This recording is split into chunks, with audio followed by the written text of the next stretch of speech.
Hello, gentle viewers. This is Buffy Fanatic. Today I'm going to be reading you fanfiction. That's right, for those of you who can't read it, won't read it, or are just plain lazy, I'm going to read it for you. This is one of my favorites. This is Stop, Rewind, Play. This is written by SpikeistheBigBad. Here's the summary. Spike sees Buffy in an LA nightclub. He would worry about talking to her if he wasn't hurled into a past dimension by an accidental wish. Our Buffy fights to find him as Spike decides to change this dimension's future. Want to know what happens? Then read. We all want to know. Okay, so this is Chapter 1, Rewind. Spike inhaled smoke into his dead lungs as he awaited his turn in the spotlight. The dingy LA club reminded him of the Bronze. A Nancy-looking teenage kid finished his song, bowed diffidently, and left the stage. As he passed Spike, he muttered, "All yours, dude."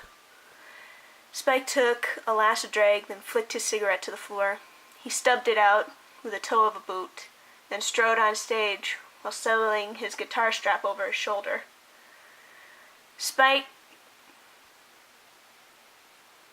Vampire power allowed his eyes to pierce the bright lights and scan the crowd. He saw couples holding hands, hunched conspiratorially together. At the bar, singles milled about, blokes hitting on birds, and giggles of girls looking for trouble. In the back, a table of giddy teenage girls whispered behind their hands and giggled conspiratorially. Spike knew their types, knew their stories. He both liked them and was bored by them. He was adjusting the height of the microphone when he saw her. He took a deep intake of breath at the sight of Buffy in the crowd. Her golden tresses tumbled over her black V-cut blouse, matching tight jeans. She looked back at him, and their eyes locked and held. Intense green clashed with icy blue in silent violence. Spike had to steady himself after the unexpected sight. He fingered the guitar's neck, finding the fret, and gave a couple of strums. He began to play and sing, finding Buffy's eyes again. What do we have but illusions, where one man's absolute is another's choice? Given into confusion, to love and hate both tempt with the same voice. His chest started to hurt. Regret stabbed at his brain. A phantom reawakened. His insides, the leave-alone spaces inside, smoldered. He translated the pain to the lyrics he sang. Won't you take me to a higher ground? I want to see another way I'm bound, and choose the uneasy redemption, run by fear and the flaws of attraction. Her image burned into Spike. His eyes locked onto her face, while swirling through his thoughts came recognition that he had wished her dead, yearned to end the insanity of loving her. Run by fear and all the good attraction. Rewind, I wanna do it again. Light up the dark halo on the side, so I know it will not leave me wanting. Lust. It was the lie he felt returning, the lie she believed. Now he wanted her. But it was not lust that welled up in his chest until his voice croaked. Crowd taking it as a style variation, digging it. He felt alive, recalled being living, breathing, mortal. 'Cause here was the pain. I see my heart waving me bye-bye. Rewind, I wanna go it again. Light up the dark halo on the side. If life itself has a meaning. His voice caught too much. He stopped singing, and his fingers screwed up the chord. He leaned away from the mic and coughed His fingers found the proper seating.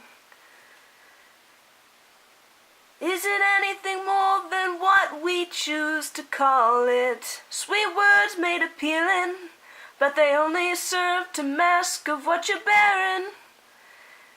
Is it worth your while to spend a lie? Spike's eyes fogged as he lost her. Couple of blinks and he found her again. Nothing to read in her eyes, just watching him, expressionless, yielding nothing. His fingers clawed through the next chords, his voice flinty.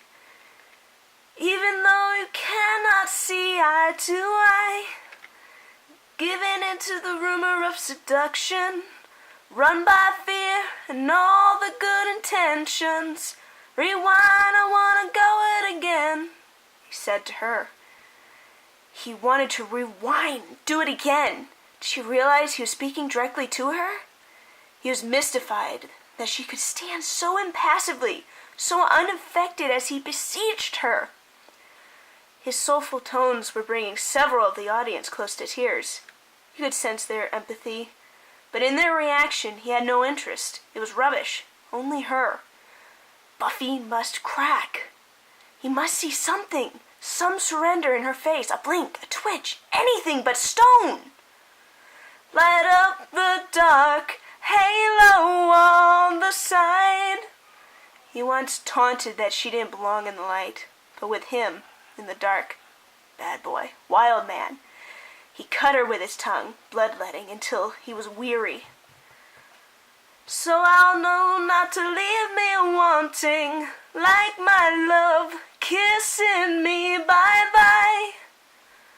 The night in her basement, before the last battle, it is burning to cinder. There was a connection. Love?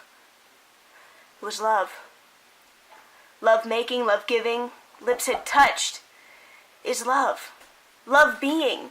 Rewind, I wanna go it again. His eyes begged Buffy's. Light up the dark, halo on the side. Then the bad recollections. If this is how we think we make amends. Hurting her, raping her. Could she forgive? He forced his weakened fingers to strum with greater force. This is how we think we make amends. Then we're in for a race that never ends. Weariness clutched at Spike's throat, and he wanted to stop singing. And where is it we think we'll go? What is it we think we know? He staggered a little, his face dropping.